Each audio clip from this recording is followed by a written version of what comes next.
आज की इस वीडियो में हम लोग तबाही तरीके से देखने वाले हैं आपका हिस्ट्री का चैप्टर 2 जो है the Russian revolution. Class 10th का ये हिस्ट्री का चैप्टर 2 है। इससे पहले मैंने वर्ल्ड वॉर 1 आपको बहुत पहले ही बता दिया था। अब हम लोग देखने वाले भैया आपका रशियन रिवॉल्यूशन। अब ये जो रशियन रिवॉल्यूशन है ना, इसमें हम लोग एकदम सिंपल वे में बात करेंगे, ज़्यादा कोई चीज़ें बात नहीं करेंगे। इसका पहले मैं आपको रिकवरी बता देता हूँ, यानी कि हम लोग इस टॉपिक में पढ़ने क्या वाले हैं। तो देखो, सबसे पहले आपको क्या पढ़ना है कि जार निकोलस टू कौन थे, है ना, वो किस प्रकार से आए, ठीक है। उसके बाद दूसरा चीज़ आपको देखना है क्या कि उनके खिलाफ पहला रिवॉल्ट क्या किया गया, जापान का वॉर में ऐसा क्या हुआ जिससे उन्हें डूमा बनाना पड़ा, और जब वो डूमा बनाया तो उन्होंने सस्पेंड क्यों किया। उसके बाद जब उन्होंने ये सब किया तो उससे लोग गुस्सा हो गए, और गुस्सा होकर के क्या किए, उनको हरा कर, मतलब जार निकोलस टू को ही मतलब 2 मार्च 1917 को हटना पड़ा अपने पद से, क्योंकि लोग ने उन्हें को प्रेशराइज किया भाई कि यहाँ से भाग जाओ करके। उसके बाद क्या होता है आपको देखना है क्या कि व्लादिमीर लेनिन कौन थे, और उसके बाद क्या बोलते हैं जोसेफ स्टालिन आते हैं। स्टालिन ने क्या क्या काम कराया और ग्लोबल में इसका किस प्रकार से इफेक्ट पड़ा, और ग्रेट डिप्रेशन वॉर क्या था, ग्रेट डिप्रेशन ऑफ ईयर क्या था। तो ये क्या था आपका बेसिक इंट्रो था। अब हम लोग स्टार्ट करते हैं क्या आपका रशियन रिवॉल्यूशन। तो फ्रेंड देखो, रशियन रिवॉल्यूशन स्टार्ट होने के पीछे सिर्फ और सिर्फ ना एक कंडीशन का ही बस हाथ था। क्या होता है? इंडस्ट्रियलाइजेशन। अब इससे पहले आप बात समझिए, देखिए 1880 से पहले तक के समय में ना, 1880 से पहले तक के समय करीब 85% जो पीपल थे वो क्या थे, एग्रीकल्चर सेक्टर बेस्ड थे। देखिए 85% यानी कि सोच रहे हो रशिया उतना बड़ा एम्पायर है और उसमें से 85% सिर्फ और सिर्फ एग्रीकल्चर से ही क्या है लोग जिंदा रह रहे हैं। अब उसके बाद क्या होता है, इसके बाद ना जार निकोलस टू को लग जाता है यार कि चलो हमें भी क्या करना चाहिए, इंडस्ट्रियल रिवोल्यूशन करना चाहिए। क्योंकि ना यहाँ पर हो ये रहा था कि देखो सभी लोग एग्रीकल्चर सेक्टर में, यानी कि सब लोग क्या करेंगे, मास प्रोडक्शन करेंगे, तो उतना कंजप्शन भी तो होना चाहिए। तो प्रोडक्शन हाई हो रहा था लेकिन कंजप्शन नहीं हो रहा था, ठीक है। तो इसके लिए सारे जो जैसे कि विदेश वगैरह थे, जैसे ब्रिटेन थे अपने, है ना, जर्मनी था, वहाँ पर क्या हो रहा था, इंडस्ट्रियल रिवोल्यूशन आ रहा था। तो इन्होंने क्या किया, जो जार निकोलस टू थे, इन्होंने क्या किया, अपने ही मतलब बाहर से इन्वेस्टर्स को बुलाया कि भाई हम तुम हमारे इंडस्ट्रीज में इन्वेस्ट करो, हम जो आउटकम निकलेगा बराबर बराबर हिस्से में बांट लेंगे। और ऐसा ऐसा करके क्या किया, इन्होंने भी क्या किया, इंडस्ट्रियलाइजेशन किया। तो इंडस्ट्रियलाइजेशन इन्होंने भी किया। तो करने के लिए इन्हें इंडस्ट्रियलाइजेशन में बहुत सारे पोर्ट्स वगैरह चाहिए थे, बहुत सारे शिप्स वगैरह चाहिए थे, ट्रेन वगैरह चाहिए थे। तो इस प्रकार से जो है रशिया का डेवलपमेंट भी हो रहा था, कि रशिया एक तरीके से डेवलप्ड हो रहा था। लेकिन फ्रेंड्स यहाँ पर एक पर्सपेक्टिव और बन जाता है कि जैसे जैसे इंडस्ट्रियल रिवॉल्यूशन आ रहा था ना, इंडस्ट्रियल रिवॉल्यूशन आ रहा था, वैसे वैसे ना वर्कर्स जो थे ना, वर्कर्स यहाँ पर काम करने तो आते थे, वर्कर्स यहाँ पर काम करने आते थे, लेकिन उनका जो वर्किंग आवर्स था ना, वर्किंग आवर्स वो बहुत ज़्यादा कर दिया। यानी कि 16-16 घंटे काम कराओगे, और पैसा कितना दोगे पता है? पैसा ज़्यादा से ज़्यादा 250 रुपये रोजी, 250 रुपये मान के चलो, अगर इंडियन रुपये में बात करें तो 250 रुपये मान के चलो रोजी। तो भाई 16 घंटे काम करने के बाद इनको मात्र सिर्फ 250 रुपये आज के मिल रहे हैं। तो सोचो कितना बड़ा क्या हो रहा है, इनके साथ एक्सप्लॉइटेशन हो रहा है। और वर्कर्स जो है इनके खिलाफ जो है कुछ बोल भी नहीं पाते थे, क्योंकि राजा थे और इनके पास सुपीरियरिटी था। भाई पूरा उतना बड़ा रशिया का पूरा राजा, आप सोच सकते हो कितना बड़ा राजा होगा, ठीक है। तो जार निकोलस टू का ये काम अच्छा नहीं लगा किसी को। फिर यही से बहुत सारे लोगों की आइडियोलॉजी आती है, जैसे कि बहुत लोग रहते हैं, जैसे रॉबर्ट ओवन हो गए, कार्ल मार्क्स हो गया, फ्रेडरिक एंगल हो गए, है ना, और लुइस ब्लैंक हो गया। इन सब का क्या होता है, बहुत सारे आइडिया आते हैं। तो उन्हीं में से एक बहुत इंपॉर्टेंट राइटर थे जिनका नाम था कार्ल मार्क्स। कार्ल मार्क्स जी ये बताते हैं अपने बुक में कि भाई देखो, सीधी बात, नो बकवास, यहाँ से सीधा राजा को ये बोलना चाहिए कि भाई जितने भी लैंड से जितने भी फैक्ट्री है उसको भाई क्या करो, क्या बोलते हैं, पीजेंट लोग, वर्कर्स लोगों को दे दो, और वर्कर लोग खुद काम कर लेंगे, खुद इन्वेस्टर मंगा लेंगे और खुद ही अपना जीवन यापन कर लेंगे, और जो पैसा आएगा उसे जो इन्वेस्ट कर रहा है उसको भी दे देगा, और बाकी लोग वर्कर्स लोग ही बांट लेंगे। ऐसा इनका कहना था। अब इस बात से वर्कर्स लोग भी खुश थे, कार्ल मार्क्स की इस आइडियोलॉजी से वर्कर लोग भी खुश थे। लेकिन भाई कई लोग बस ही पढ़े लिखे होते थे उस समय, उतने लोग पढ़े लिखे नहीं होते थे, तो हर लोगों के पास आइडियोलॉजी पहुंचाना भी मुश्किल हो रहा था। इस कारण से ये जो मिशन रहता है वो पूरी तरीके से सक्सेसफुल नहीं होता। लेकिन हाँ, इससे ये बात जरूर पता चल जाती है कि यहाँ से हमें क्या करना चाहिए, हमें यहाँ पे सोशलिज्म का आइडिया लाना चाहिए। अब इसके बाद ना अलग अलग क्या हो रहा है, यहाँ पर अलग अलग ग्रुप्स बनने स्टार्ट हो जाते हैं। मतलब कि जैसे कि socialist peasants party, socialist workers party, मतलब बहुत सारे वर्कर वगैरह का पार्टी चालू हो जाता है। तो 1900 के आते आते ना बहुत सारे सीक्रेट पार्टीज जो है बन जाते हैं, यानी कि 1900 आते थे बहुत सारे सीक्रेट पार्टीज बन जाते हैं। अब इसके बाद क्या होता है 1904 में ना, 1904 में यहाँ पर बहुत ज़्यादा मतलब जापान के साथ लड़ाई वड़ाई चालू हो जाता है, क्योंकि जापान के साथ ये लोग क्या कर रहे हैं, लड़ाई कर रहे हैं ना। अब जापान इतना छोटा कंट्री है, इन लोग को क्या चाहिए, देखो जापान को भी चाहिए था क्या, कोरिया, और रशिया को भी चाहिए था क्या, कोरिया, और जापान को भी चाहिए था मंचूरिया जो चाइना के ऊपर वाला भाग है उसमें, और रशिया को भी चाहिए था क्या, मंचूरिया। तो दोनों एक साथ लड़ाई करते थे। अब सोचो भाई इसमें जापान ना इसको थूड़ दिया, जापान जो है रशिया को थूड़ दिया। सोचो जापान छोटा सा कंट्री है लेकिन धो दिया किसको, रशिया को। और बार बार ये लड़ाई हो रहा था और बार बार रशिया हार रहा था। इस बात से लोगों को भी बहुत ज़्यादा चिढ़ लग रहा था, एक कचररी करता है रे, बहुत खचरा आदमी है ससुरा, भगाओ इसको कचरा का करके, एक वार नहीं जिता सक रहे हैं हम लोग का, क्या घुइयां उखाड़ेगा ये, कहाँ से आए हैं ऐसे लोग, ऐसा बोलते हैं कौन, जो लोग रहते हैं। उसके बाद जो जार निकोलस टू रहता है ना, जार निकोलस टू बहुत ज़्यादा डर रहा जाता है, भाई दादा ये लोग तो बहुत ज़्यादा बगावत में आ गए, ससुरे लोग तो हम ही लोग को उड़ा देंगे, इसी लग रहा है। तो 1905 में होता है ये यार, 1905 में ना ये क्या करता है ससुरा, लोग जो है बहुत ज्यादा प्रोटेस्ट करने लग जाते हैं, वर्कर्स लोग निकल जाते हैं, ए तू कचरा कचरा के तू लड़ाई भर करवा रहा है, ससुरा जिता नहीं पा रहा है तुम, सारे हार हार के तुम हमारे पूरे गुर्दा नीचे रहो। तो यहाँ पे सारे सोल्जर्स लोगों को वहाँ पे हम लोग अनाज वगैरह सब उपजा कर दे रहे हो, तो ससुरा कचरा के हार हार कहता दे बत्ती उसको लगा, ऐसा वाला सिस्टम चल रहा था। तो 1905 में ना लोग एकदम खखवा जाते हैं, ए यार तू अब अगर कुछ कचरी किया ना तेरे को सीधा काट के फेंक देंगे करके। तो उसके बाद ना जो 1905 था इसमें ना डूमा, अब ये डूमा क्या था, तो ये डूमा है एक पार्लियामेंट, यानी कि जैसे हमारा पार्लियामेंट है ना वैसे डूमा था वहाँ का पार्लियामेंट। तो भाई इन्होंने क्या किया, फर्स्ट डूमा अब लाया, तो फर्स्ट डूमा को ना 75 दिन में ही सस्पेंड कर दी, लिए ससुरा 75 दिन में सस्पेंड कर दी। अब ऐसा क्यों, तो भाई अब देखो राजा अब एकदम दिन से एकदम ऐस पट्टी में था, अरे यार पूरा रसिया मेरा है, पागल है एकदम, खुले मौज से घूमेंगे। अब उसके बाद अगर डूमा आएगा और डूमा इसके ऊपर रेस्ट्रिक्शन लगाएगा है ना, तो भाई उसको तो थोड़ा जलन होगा, झल्लाएगा ना उसको, तो भाई फिर डूमा को सस्पेंड करता है 75 दिन में। फिर लोग कुछ कहते हैं ए यार बहुत कचर रही है, लात रे लौठी वौठी, ऐसा बोलते हैं। तो उसके बाद फिर डूमा बनाता है दूसरा डूमा, फिर उसको सस्पेंड कर देते, ये कहा बकर करत। अब उसको समझ में आ जाता है कि हाँ अगर मैं अपने लोगों को डूमा में रखूँ तब, तो उसके लोग कौन थे पता है, कंजर्वेटिव्स, यानी कि जो राजा का साथ देते थे। कौन थे, राजा का साथ देते थे।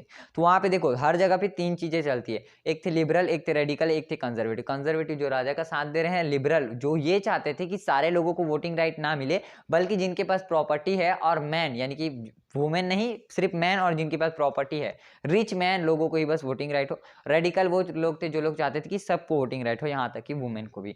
तो वही कंजर्वेटिव लोग को क्या करते हैं, अपने थर्ड डूमा में बैठाता है, और थर्ड डूमा भी सस्पेंड नहीं होता है, थर्ड डूमा सस्पेंड नहीं होता है। अब ऐसे ऐसे लेदर लादर करते हुए, लेडर भेसर करते हुए, मंदहा टाइप सार निकोलस टू का दिन आ जाता है कितने में, 1914। अब 1914 में क्या हो जाता है, यहाँ पर आपको पता है फर्स्ट वर्ल्ड वॉर पढ़ के आए हो भैया, क्या होता है कि ऑस्ट्रिया हसबर्ग के गैवरिलो प्रिंसिप नाम का जो रहता है ब्लैक हैंड ग्रुप का, वो उड़ा देता है। अब वो था सर्बिया का। अब बेटा सर्बिया के लोग थे क्या, स्लेविक लोग, और स्लेविक लोग रशिया में भी थे। तो बोलता है जर्मनी, बोलता है ऑस्ट्रिया, मतलब जर्मनी बोलता है चलो ऑस्ट्रिया हंगरी मैं तेरे को मैं तेरे को मदद करूंगा। फिर रशिया सोचता है ए ससुरा तू उसको मदद करेगा तो कैसे, हम लोग सर्बिया वाले हैं बाबू, स्लेविक वाले लोग हमारे यहाँ भी, हम तेरे को देखते रहेंगे क्या, ले तो बत्ती। तो यहाँ पे 1914 में क्या हो जाता है, फर्स्ट वर्ल्ड वॉर स्टार्ट हो जाता है। 1914 में फर्स्ट वर्ल्ड वॉर यहाँ पे ढांचे चालू हो गया। फर्स्ट वर्ल्ड वॉर जब फर्स्ट वर्ल्ड वॉर चालू हुई ना भाई, यहाँ पर क्या हुआ, लोग एकदम भन्ना हो सन के होते, अरे यार कैसे, मतलब किस तरीके से जर्मनी हमारे औकात दिखा रहा है। उसके बाद उन्होंने क्या किया पता है, सेंट पीटर्सबर्ग जो रहता है ना, सेंट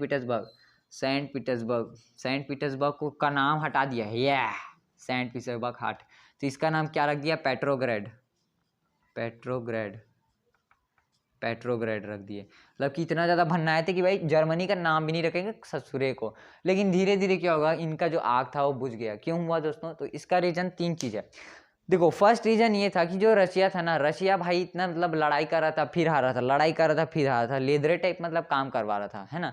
लेदरा टाइप से काम कराएगा तो उसको कौन पसंद करेगा। तो जार निकोलस टू को ना कोई पसंद ही नहीं करता था, ये ससुरा बार बार लड़ाई करता है। 19 हम लोग 4 बार में देख रहे थे, जापान से हार गया, है ना। इस बात को लेकर लोग सोचते थे अरे कचरा गतर के बहुत हरा भैया है भैया, इसको साथ बात नहीं देना करके। और दूसरा चीज़ ये था, ये ना एक लीडर था जिसका नाम था रासपुतीन का बात मानता था। और रासपुतीन कौन था, तो भाई रासपुतीन लोग ऐसा मानते थे कि रासपुतीन बैल है, साला पूरा ढोंगी है, वो अपने वश में कर लिया राजा को। तीसरा चीज़ ये था कि जो उसकी रानी थी ना, क्या बोलते हैं, जार निकोलस टी की जो रानी थी, उसकी वाइफ जो थी, उसकी वाइफ जो है जर्मनी की थी, तो इसलिए जो लोग उसको पसंद नहीं करते थे। ऐसा ससुराल जर्मनी का है तो जर्मनी को कैसे मारेगा, है ना, इसका ससुराल है, ससुराल वाले को थोड़ी ना मारेगा। हाँ ठीक है, ऐसा सोचते थे कौन, रशिया वाले लोग। और रशिया वाले लोग फिर से क्या किए, इस लड़ाई वड़ाई में चलो छोड़ो ससुरा के, ऐसे करके कुछ भी हो रहा है कचर खिचीर, ऐसा करके ये सब लोग हट रहे थे लड़ाई से, है ना। तो अब भाई यहाँ पे लड़ाई वड़ाई तो हट रहे हैं, तो यहाँ पे लड़ाई का इम्पैक्ट ये पड़ता है कि ना बहुत ज़्यादा क्रॉप जो है दोस्तों यहाँ पे प्रोडक्शन हो जाता है, मतलब बहुत अति वाला क्रॉस प्रोडक्शन हो जाता है। अब देखो मैं आपको बता रहा हूँ, देखो मैप पे जरूर, यहाँ पे है रशिया, यहाँ पे है जर्मनी, यहाँ पे है बाल्टिक सी। क्या है बाल्टिक सी? बाल्टिक सी था जर्मनी के कब्जे में, तो ये इसको ब्लॉक कर दिया। अब यहाँ पे प्रोडक्शन हाई हो रहा है, फूड का प्रोडक्शन हाई हो रहा है। अब यहाँ से इसको जाना है कहाँ पर, जर्मनी और इधर ब्रिटेन वगैरह है वहाँ पर सप्लाई करने के लिए, और यहाँ पे लगा दिए नाकाबंदी। मतलब भाई यहाँ पे हो ही नहीं सके, यानी कि प्रोडक्शन होए जा रहा है, होए जा रहा है, होए जा रहा है, होए जा रहा है, और अति हो गया, अतिच हो गया। तो भाई प्रोडक्शन अति हो गया, यानी कि यहाँ पे पूरा डिसबैलेंस हो गया क्या इनका इकोनॉमिक सिस्टम, और इसी से जो आपको पता चलेगा कि ग्रेट डिप्रेशन वॉर आ जाता है। लेकिन रशिया भाई इतना बड़ा है, उसको प्रोडक्शन से उतना मतलब नहीं था, क्योंकि यहाँ के लोग बहुत ज़्यादा थे, है ना, लोग बहुत ज़्यादा थे। लेकिन इतना प्रोडक्शन होने के बाद भी आपको यह आश्चर्य होगा कि वहाँ पे खाने की कमी हो गई। सोच रहे हो, खाने की कमी हो गई रशिया में। अब ऐसा कैसे सर जी, अभी तो आपने बोला कि अति वाला प्रोडक्शन कर दिया, यहाँ पे सप्लाई नहीं कर रहा था। सुनो देखो भाई, यहाँ से प्रोडक्शन जा नहीं रहा, तो यहाँ से प्रोडक्शन आ भी तो नहीं रहा है, यानी कि ये लोग सीधा भात बासी बस बोल रहे हैं, यानी कि भात बासी जो लोग यहाँ पे उगाते थे वही बस खा रहे हैं। मतलब यहाँ से प्रोडक्शन हो नहीं रहा है तो यहाँ से जा भी तो नहीं रहा है, ससुरा समझ रहे हो। अगर यहाँ से हो नहीं रहा तो यहाँ से जा भी नहीं रहा है, यानी कि ये जितना भी फूड प्रोड्यूस करते थे ना, तो उतना ही फूड यहाँ से भी जाता था, तो ये जो है बराबरी वाले कंडीशन में आ गया। लेकिन ना यहाँ पे हो ये रहा था कि जो आर्मी ऑफिसर्स थे उन लोग को ज़्यादा फूड वगैरह देना पड़ता है, तो फूड वगैरह दे रहे थे। अब यहाँ पे घटना ये हो जाती है कि ये लोग ना ट्रेंच लड़ाई लड़ रहे थे, कौन, जर्मनी और रशिया। अब देखो जर्मनी जो है आईसी इलाका है, यानी कि वहां पे अगर ट्रेंच क्या, तो मुझे ये बताओ यार, आप क्या कैसे बर्फ के अंदर में घुसर के लड़ाई लड़ोगे क्या उतने टाइम तक? एक ही बार में पूरा गोली निकलने से पहले आगे जा जम जाएगा।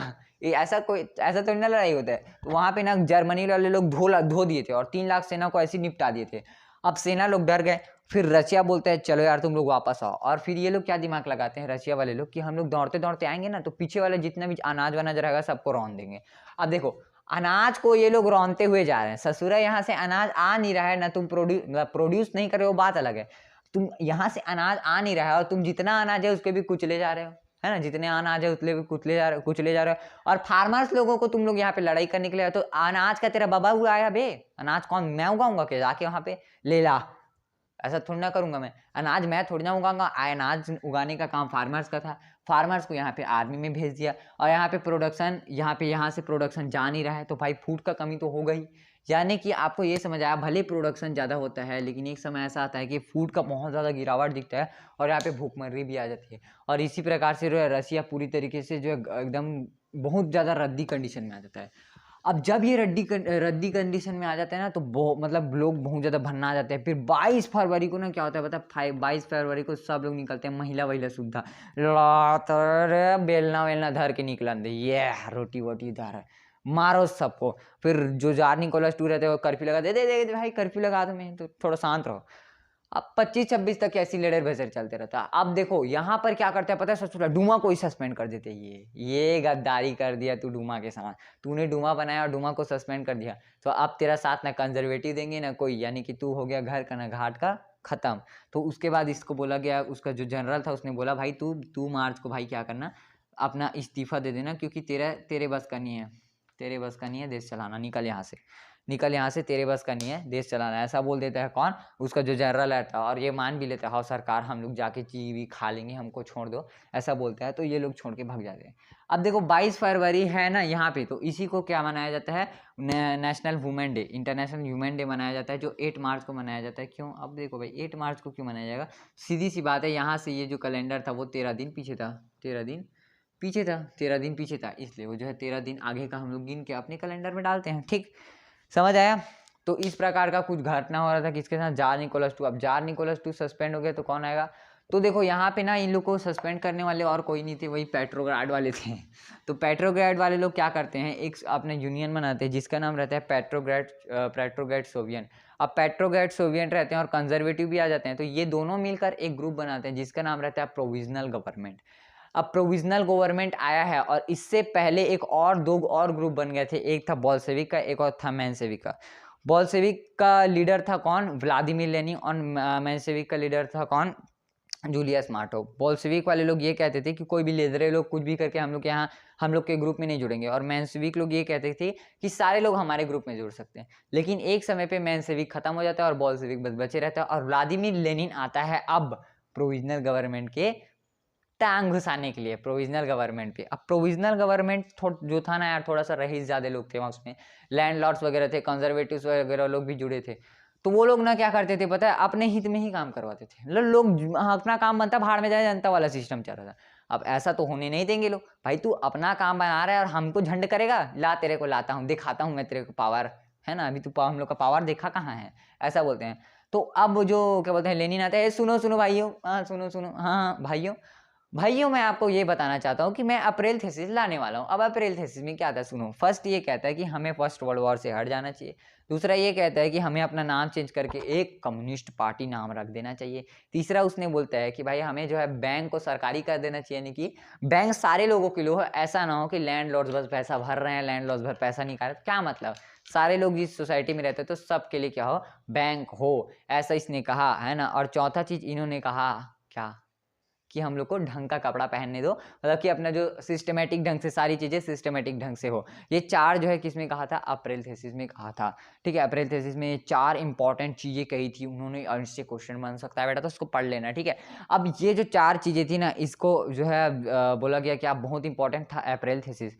अब प्रोविजनल गवर्नमेंट को सटा गया, ये सतपुरा तू बीच में कैसे आ रहा है, लाला हम लोग अभी गवर्नमेंट है, तू कैसे कचहरी कर रहे हैं यहाँ पे, ऐसा बोलते हैं। अब ये लोग ना एकदम रास साई पे आ गया, कौन, प्रोविजनल गवर्नमेंट वाले, अरे पुनिस दादा वाह वाह मुन्ना भाई एमबीबीएस, ऐसा करके एकदम स्टार्ट हो जाते हैं। अब मुन्ना भाई एमबीबीएस तो बन गए बेटा, तो इसके बाद क्या होगा, अब बोल्शेविक वाला व्लादिमीर लेनिन सोचता है, ससुरा तू अभी हम लोग को जानता कहाँ है रे, तेरे को बताते हैं तेरी औकात क्या है, चलो तेरी औकात दिखाते हैं। तो अब होता ये है ना यहाँ पे, वो तो था क्या, फेब्रवरी रिवॉल्यूशन, जिसमें जो है क्या बोलते हैं, व्लादिमीर लेनिन वगैरह लोग अपोज करते हैं, लेकिन प्रोविजनल गवर्नमेंट उसको काट देता है। उसके बाद होता है क्या, अक्टूबर रिवॉल्यूशन। अब अक्टूबर रिवॉल्यूशन क्यों होता है, तो भाई इसका रीजन यही था कि जो क्या बोलते हैं अपना वो था ना, क्या नाम था उसका, उस ससुरा का क्या नाम था रे, हाँ वो प्रोविजनल गवर्नमेंट। प्रोविजनल गवर्नमेंट बोलता है कि भाई हम तुम्हारी बात नहीं मानेंगे। तो उसके बाद अक्टूबर रिवॉल्यूशन आ जाता है, और अक्टूबर रिवॉल्यूशन में इनका साथ देता है कौन, जूलियस मार्टोव। कौन देता है, जूलियस मार्टोव। ठीक है, तो जो जूलियस मार्टोव रहता है ना, क्या बोलते हैं, वो क्या करता है, इनका साथ देता है, किसका, लेनिन का साथ देता है, व्लादिमीर लेनिन का। व्लादिमीर लेनिन क्या करता है, छुप छुप के ना सारे लोगों को जुटा लेता है अपने साथ, और एक बार झगड़ा करता है और सब लोगों को मतलब हरा देता है, किसको, तो प्रोविजनल गवर्नमेंट को भी रद्द कर देता है कौन, व्लादिमीर लेनिन, और अपना एक नया पार्टी लाता है जिसका नाम रहता है कम्युनिस्ट पार्टी ऑफ रशिया। अब कम्युनिस्ट पार्टी ऑफ रशिया तो आया। अब बोल्शेविक सोचते हैं कि चलो ना यार हम लोग कॉन्स्टिट्यूएंट असेंबली बना लेते हैं, हम ही लोग जो जीते हैं ना, अब हम लोग क्या करते हैं, आते साथ बोलते चलो इलेक्शन होगा। ये उनको लगता है ऐसा कि भाई अमीर लोग तो राजा हैं, अमीर लोग बन जाएंगे, वैसे भी व्लादिमीर लेनिन इंपॉर्टेंट आदमी था, तो अमीर लोग बन जाएंगे, ऐसा सोचा। ऐसा होता नहीं है, कॉन्स्टिट्यूएंट असेंबली में धरा गए, हार गए, इलेक्शन हार गए। फिर बोलता है ये भाई ये देखो, क्या है कि हम लोग थोड़े थोड़े अभी अभी जल्दी जल्दी आजाद हुए थे ना, तो अभी थोड़ा हड़बड़ी हो जाएगा, तो अभी इस इलेक्शन को हम लोग मान्यता नहीं देंगे, इसके अगले वाला इलेक्शन को मान्यता भी नहीं देंगे, क्योंकि इसके बाद अब सिर्फ सारे लॉ मैं ही बनाऊंगा। यानी कि ये बोल दिया क्या, कि मैं डिक्टेटरशिप करूंगा सीधी भाषा में। और इसने क्या किया पता है, जितने भी पुलिस ऑफिसर्स थे उसको ना पीछे लगा दिया, किन लोगों के, जो लोग अगर इसके बगावत बोलते थे उन लोग को जेल में डाल दिया जाता था, या फिर तू जा झंडा गाड़, कहीं पे जाके ना मतलब उसको घटिया जगह में भेज दिया जाता था, जहाँ पे मरे पड़े कुछ भी करे सड़े गले वैसे जगह पे। तो अब ये तानाशाही हो गया, और इतना ज़्यादा तानाशाही बस गया कि भाई यहाँ पर सिविल वॉर की कंडीशन आ गया, और सिविल वॉर हो गया। सिविल वॉर में 3 लोग थे, एक था रेड ग्रुप, दूसरा था ग्रीन ग्रुप, और तीसरा था व्हाइट ग्रुप। तो रेड ग्रुप थे जो बोल्शेविक को मानते थे, ठीक, इसको हटाओ, red red versus red versus कौन थे, व्हाइट प्लस कौन थे, ग्रीन। अब रेड कौन थे, तो बोल्शेविक वाले थे। व्हाइट कौन था, तो व्हाइट कंजर्वेटिव लोग थे, जो लोग आज भी राजा के सुरता में थे, सुरता मुलका बरिया थे रे, हाँ ऐसा गाना गा रहे हैं कंजर्वेटिव लोग, राजा ए भाई जार्नी कॉलेज तू ही ठीक था रे भाई, व्लादिमीर लेनिन तो भाई हम लोग का कस के सोट रहा है भाई, ऐसा वाला। फिर ग्रीन वाले लोग कौन थे, तो ग्रीन वाले लोग क्या थे, लोकल पीपल थे। सामान्य लोग थे जो लोग क्या चाहते थे कि अब ये ज़्यादा अत्याचारी कर रहे हैं, इसको भगा, कचरा को कचहरी कर रहा है, ऐसा वाला। लेकिन पता है आप लोगों को, इन दोनों को हरा देता है ये अकेला विस्फोट, ठीक है, अकेला विस्फोट। अब सोचो भाई, जो राजा को हटा सकता है उसकी औकात देखो कि कितनी है।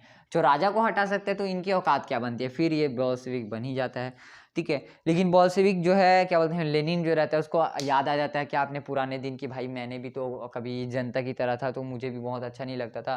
तो फिर वो सोचता है कि यार चलो मैं भी गलत कर रहा हूँ तो थोड़ा ठीक ही हो जाता हूँ। अब बेचारा अभी अभी सुधरा था और इसका मृत्यु हो जाता है, निपट जाता है। क्या हो जाता है, निपट जाता है। इसके बाद आता है कौन, जोसेफ स्टालिन, और अपना एक नया चीज़ आता है क्या, स्टालिनिज्म, यानी कि स्टालिन की आइडियोलॉजी को स्टालिनिज्म कहेंगे, ठीक है, उसकी आइडियोलॉजी को स्टालिनिज्म कहेंगे। तो जो जोसेफ स्टालिन रहता है ना, वो क्या कहता है भाई कि हमें 5 ईयर प्लान लाना चाहिए कि हमें 5 ईयर में क्या क्या डेवलपमेंट करेंगे अपने कंट्री में। जैसे अभी भी होता है ना, नरेंद्र मोदी जी बहुत सारे 5 ईयर प्लान वगैरह लाते रहते हैं कि हमें 5 साल में क्या क्या डेवलपमेंट करने हैं, ये होता है 5 ईयर। तो इसमें इन्होंने बहुत ये और काम भी है भाई, बहुत ज़्यादा डेवलपमेंट कर दिया किसने, स्टालिन ने। यहाँ पे जो चिल्ड्रन थे उनके स्कूल सिस्टम ठीक कर दिया है ना, जितना भी गवर्नमेंट था, नाली कचरा जो भी था, कचरा गरवा घुरवा गरवा बाड़ी सब ठीक कर दिया स्टालिनिज्म ने। अब स्टालिन का एक चीज़ और घटिया रहता है, क्या रहता है ये, कलेक्टिवाइजेशन, कलेक्टिवाइजेशन,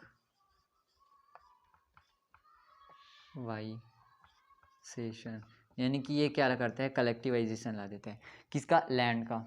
अब ये क्या है सुनो, इसमें होगा ये कि जितने भी सारे पीजेंट्स हैं ना, पीजेंट्स क्या करेंगे, अपना एक मतलब अपना जितना भी रहेगा, जितना भी लैंड रहेगा उसको एक जगह लाएंगे और एक जगह लाकर क्या करेंगे, फार्मिंग करेंगे। अब देखो यार, अब कई लोग थे उसमें अमीर, जैसे कि मान लो किसी का 300 एकड़ है, किसी का 400 एकड़, पहले वैसे ही था ना, 300 एकड़ है, 400 एकड़। अब उन लोगों को क्या करना पड़ता था, अपने ज़मीन को जोड़ना पड़ता था स्मॉल पीजेंट्स के लिए, स्मॉल पीजेंट्स के साथ, और सारे लोग उपजाएंगे और बराबर हिस्से में बांटेंगे। अब मुझे बताओ, जो 10 एकड़ मिला रहा है उसको तो कोई टेंशन नहीं है, लेकिन जो 400 एकड़ मिला रहा है और उसको उतना ही मिल रहा है जितना 10 एकड़ वाले को मिल रहा है, तो उसका झल्लाएगा कि नहीं झल्लाएगा।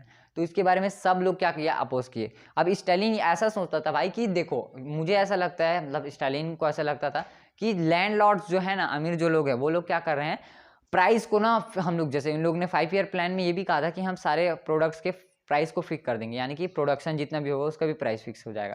तो अब भाई देखो, इन लोग ये सब तो सोच लिए थे, तो प्राइस जब इसने फिक्स किया ना, तो भाई मतलब सारे लोग, उसको ऐसा लगा कि जितने भी लैंडलॉर्ड्स हैं ना, वो लोग क्या करेंगे, सामान को जो है रोके रहेंगे, प्रोडक्शन को रोके रहेंगे और गोडाउन में भर के रखे होंगे, ताकि जब पैसा जब ज़्यादा हो जाएगा तब बेचेंगे करके। तो उसने ना ऐसा कलेक्टिवाइजेशन लाया, लेकिन इसमें कई लोग अपोज किए, कई लोग कूद के मर गए, कई लोग कहीं और घुरुआ में जाकर मर गए, कई लोग, बहुत लोग मर गए उसमें, ठीक है। और जो लोग बस्ती करते थे, कचहरी लोग, हम लोग ये नहीं करेंगे, उन लोग को यही फांसी दे देता है स्टालिन। तो स्टालिन सब फांसी वांसी दे देता है और कलेक्टिवाइजेशन जो है इसी प्रकार से रद्द भी हो जाता है। क्या हो जाता है, रद्द हो जाता है। अब भाई देखो, कल जो स्टालिन था वो कलेक्टिवाइजेशन ये सारी चीज़ें लाता है, ये बेचारा अच्छा सोच रहा था, है ना। तो इसके बाद जो लीडर आता है ना, वो लीडर क्या कहता है, हमें जो है सोशलिज्म लाना है। और जो रशिया रहता है वो एकमात्र ऐसा यूरोप का कंट्री रहता है जहाँ पर सोशलिज्म का भावना आता है। अब ऐसा क्यों, तो भाई देखो, यहाँ पे सारी चीज़ें तो सोशलिज्म से ही स्टार्ट हुई थी ना। सोशलिज्म का मतलब सीधी भाषा में समझो कि सारे चीज़ें बराबर, सब लोग बराबर, जितने भी लैंड है सबके बराबर, जितने भी पैसे हैं सबके बराबर। तो ये सब क्या होता है, सोशलिज्म है। तो अब इसके बाद आपका एक और टॉपिक आता है, इसी प्रकार से आपका रशियन रिवॉल्यूशन खत्म हो जाता है। अब इसके बाद आपका एक और टॉपिक आता है जो है क्या, ग्रेट डिप्रेशन ऑफ वार। अब ग्रेट डिप्रेशन ऑफ वार क्या है समझो। तो देखो, ग्रेट डिप्रेशन में होता है ये भाई कि जितने भी जैसे शेयर मार्केट रहता है, देखो फर्स्ट वर्ल्ड वॉर में सबको लगा था पैसे की जरूरत, सबको थी पैसे की जरूरत। अब पैसा भाई सबकी जरूरत है, तो भाई उसको देने वाला सिर्फ एक था, कौन, अमेरिका। यूएसए जो था ना, वो बस ना भाई देखो 1918 में वो आता है क्योंकि उसकी यूसिटोनिया जहाज पर जर्मनी हमला कर दिया, बेवकूफ़ी काम कर दिया, तो एक गलत हो गया, तो फिर वो जुड़ता है। लेकिन उससे पहले भाई देखो, वो इंडस्ट्रियलाइजेशन भाग भाग कर रहा। अब सबको क्या चाहिए, बंदूक बंदूक चाहिए, गोला बारूद। कैसे गोला बारूद अपने घर के उसमें बोओगे क्या, खेत वेत में, ऐसा तो नहीं हो सकता। तो उसके लिए इंडस्ट्रीज चाहिए थे, और यूएसए उस समय बहुत ज़्यादा डेवलप्ड हो रहा था, क्योंकि सारे लोग उसके साथ उसके पैसा दे देकर क्या कर लेते थे, उससे बंदूक वगैरह लेते थे, है ना। अब बंदूक वगैरह उससे ले रहे हैं, उससे उसको पैसा दे रहे हैं, तो उसका बहुत ज़्यादा फायदा हो गया। यानी कि वो क्या बन गया, हाँ, मतलब कि वो लोन देने लगा सबको, है ना, लोन देने लगा। अब सब लोग उससे लोन ले लिए। एक समय ऐसा है उसको लगा भाई ये लोग मेरे से लोन ले लिए हैं, पता नहीं देंगे कि नहीं देंगे। तो उसने क्या कहा, अब मैं जब तक लोन नहीं दूंगा तब तक, मतलब अब मैं तब तक लोन नहीं दूंगा जब तक तुम लोग मुझको वो वाला पैसा ना दो। अब इससे हुआ ये लोगों में ऐसा भाव जग गया ना कि भाई हम लोग पैसा कहाँ थे, तो सब लोग क्या किए पता है, जितने भी शेयर्स लिए थे ना, जो शेयर्स बोले तो जितने भी शेयर मार्केट थे, वो लोग क्या किए, उन लोग मतलब वो शेयर्स मार्केट वाले लोग ना सारे शेयर्स को बेच दिए, यूएसए वाले लोग, है ना। क्योंकि देखो जितने भी लेबर्स थे, जितने भी पीजेंट्स थे, वो सब भी क्या कर रहे थे उस समय, ग्रोइंग कंडीशन में थे, किसमें, वर्कर वगैरह सब लोग ग्रोइंग कंडीशन में थे, क्योंकि इंडस्ट्री भाई भाई हो रहा था। अब इंडस्ट्री में प्रोडक्शन ज़्यादा हो रहा था, वर्कर्स का वेजेस भी बढ़ गया, वर्कर लोग अमीर बन गए। अब जब वर्कर लोग अमीर बन गए तो वो लोग क्या करेंगे भाई, वो लोग सीधी सी बात है सारी चीज़ें अप्लायंसेस वगैरह लेंगे, लेकिन लोन में लेंगे। अब उसी लोन को चुकाने के लिए फिर वो लोग कहाँ जाएंगे, फिर अपनी औकात में आएंगे और फिर एग्रीकल्चर सेक्टर में जाएंगे। अब उनको क्या लगेगा भाई कि हम एग्रीकल्चर सेक्टर में हम प्रोडक्शन ज़्यादा करेंगे, मतलब प्रोडक्शन ज़्यादा करेंगे तो हमको ज़्यादा पैसा मिलेगा, सीधी सी बात है, जितना ज़्यादा अनाज बेचोगे उतना पैसा आएगा। लेकिन इनको ये नहीं पता कि प्रोडक्शन आप जितना करोगे ना उतना फूड का वैल्यू घट जाता है। जैसे जिस साल टमाटर ज़्यादा हुआ उस साल उसका पैसा कम हो जाता है। लेकिन अभी देखो टमाटर का प्रोडक्शन बंद हुआ तो देख रहे हो 200 कितना 200-250 रुपये किलो जा रहा है, इतना जा रहा है सोचो। तो मतलब प्रोडक्शन कम हो रहा है तो उसका वैल्यू बढ़ेगा, है ना। जो चीज़ कम है उसका वैल्यू बढ़ेगा ना, सीधी सी बात है। और जो चीज़ ज़्यादा है हदराही टाइप से, उसका वैल्यू कम हो जाएगा। तो यही हुआ और इससे लोग क्या हो गया, पूरा इकोनॉमिक सिस्टम डिसबैलेंस हो गया, जिसे हम लोग कहते हैं great depression of the world, यानी कि पूरे पूरे दुनिया में इम्पैक्ट लाता है ये, है ना। पूरे दुनिया में इम्पैक्ट लाता है। और इसको बचाने के लिए कौन आते हैं, तो इसको बचाने के लिए आते हैं रूजवेल्ट। और रूजवेल्ट जी क्या कहते हैं, सब यूएसए वाले लोग को विश्वास जताते हैं कि जिस दिन मैं पीएम बन गया ना, उस दिन मतलब प्रेसिडेंट बन गया, उस दिन मैं आपको वहाँ का जितने भी कंडीशन रहता है उसको सुधार कर दूंगा। और ये ऐसा सुधारते भी हैं। तो इस प्रकार से दोस्तों आपका जो रशियन रिवॉल्यूशन है पूरी तरीके से खत्म हो गया। मैंने इसमें बहुत ज़्यादा डिटेल में बताया आपको, उतने आपके बुक में नहीं दिया है, ताकि आपको स्टोरी अच्छे से समझ आए। तो मिलते हैं नेक्स्ट वीडियो में दोस्तों, तब तक के लिए बाय बाय।